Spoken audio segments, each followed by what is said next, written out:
Okay, so I am going to do a quick video on everything you more than likely need to start making cups of your own. Obviously, this isn't going to include like having a turner. Some people use turners, some people turn by hand. It really just depends on what you want to do. Let me open this. There we go. Will you let me know if there's anything on there? Cool. Okay, so probably the most important thing you're going to need is some type of a cup. These are from Hog. I really like these. I also personally really like to tape the bottoms on a lot of these cups. Sometimes I'll glitter and paint over this. Sometimes I'll tape it. Really just depends on what I want to do for each design. The best thing for taping cups is electrical tape though. It's really stretchy and it allows you to kind of peel it off and put it back on if you don't get your line straight. I also use masking tape sometimes to cover the bottoms. So if I tape this line and then I spray paint it, I tape this with masking tape so I don't get paint on the bottom that I have to clean up later. Epoxy. I get big jugs and then I just put them in these little containers like you would see at Subway. They leak, that's why this one is in a cup. Some people have squirt bottles, some people use like syringes. That's just what works for me. You're gonna want measuring cups that show you how many milliliters. That way you can make sure you're getting an even amount of part A, part B. I go through a website, I can get 100 of them for $1 and they have free shipping, so I usually just buy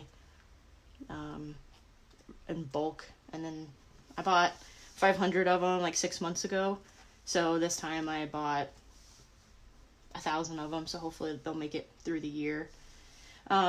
Scissors of any type, this is just what I grabbed. Something to stir your epoxy. You can use, this is just like a metal coffee stirrer. You can use this, you can use popsicle sticks, you can use pretty much whatever you like. This, just when you're done, make sure you wipe it off. Otherwise, it's just going to harden with the epoxy on it. You're going to need some type of a blade. I really like this Cricut one. I have 2 of these, but you can always just use a regular box cutter. I use those whenever I get like hardened epoxy on the rim.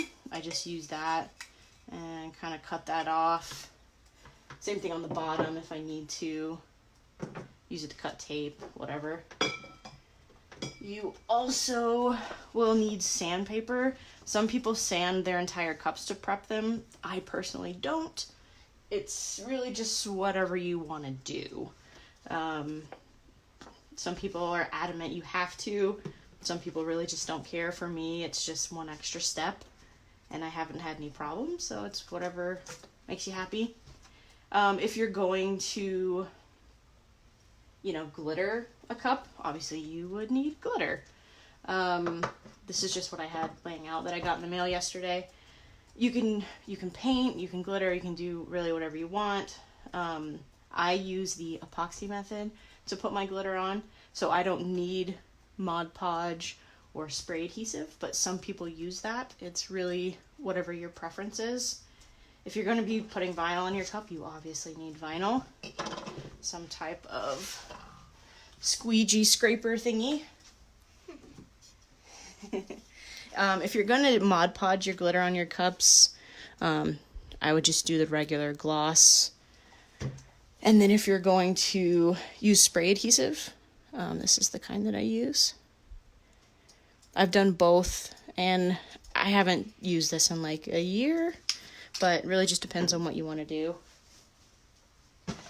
Gloves, probably the most important thing that you need, because I'm constantly, even with gloves, covered in paint or sticky in some sort of way. So to obviously combat that, also you are going to need acetone.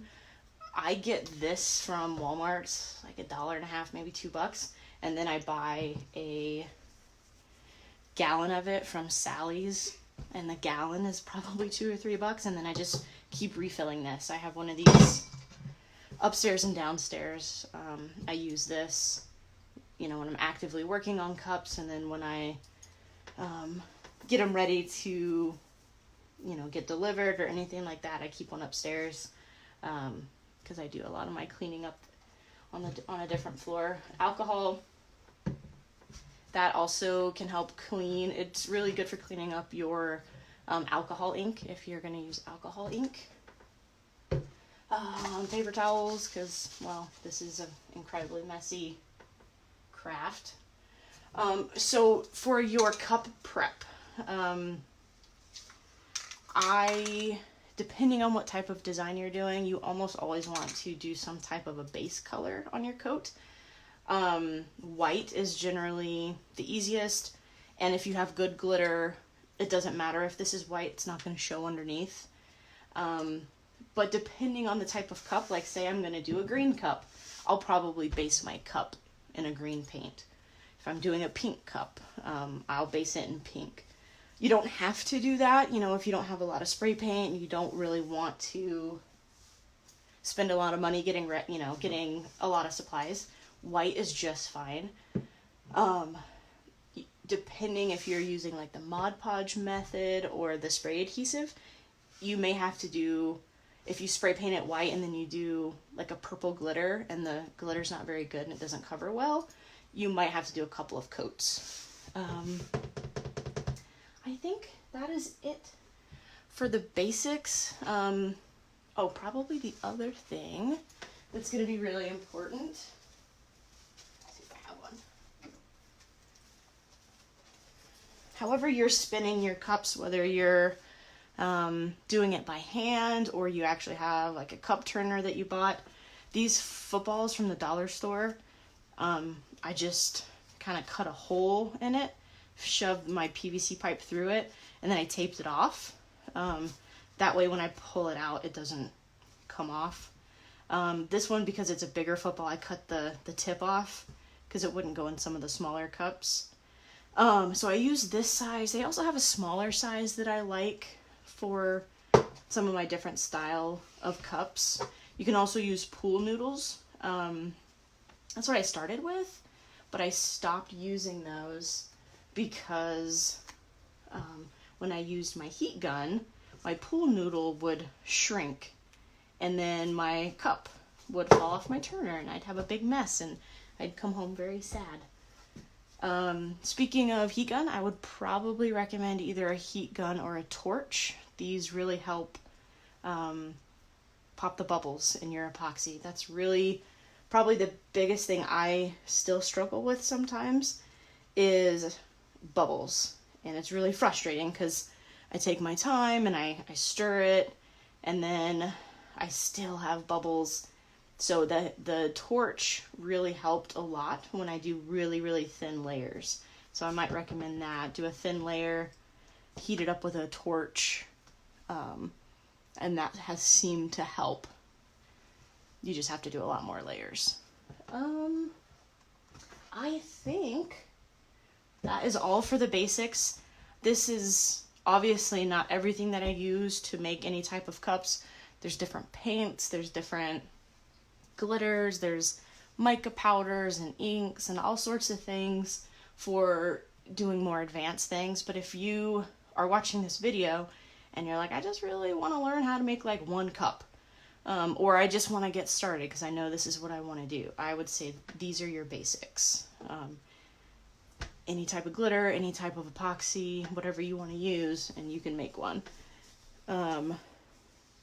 I started out hand turning. I had a banker's box, and then I cut holes in the side and I put a big wooden dowel in it, and then I put a cup on each end to balance, and I did a thin coat of epoxy and I hand turned for hours at night, and it was terrible. However, you know, it worked. I knew that I liked it, and then I bought a rotisserie spinner, and I tried to like build my own turner, and that worked okay, but I still had some problems with it because I am not good at building things or construction work. So then last Christmas, I got a 3-cup turner, and that's what I've been using. I did just purchase a 6-cup turner last month. That's not in yet. I'm hoping it will be in really soon. And then I'll probably do a video of me opening that because I'm really excited.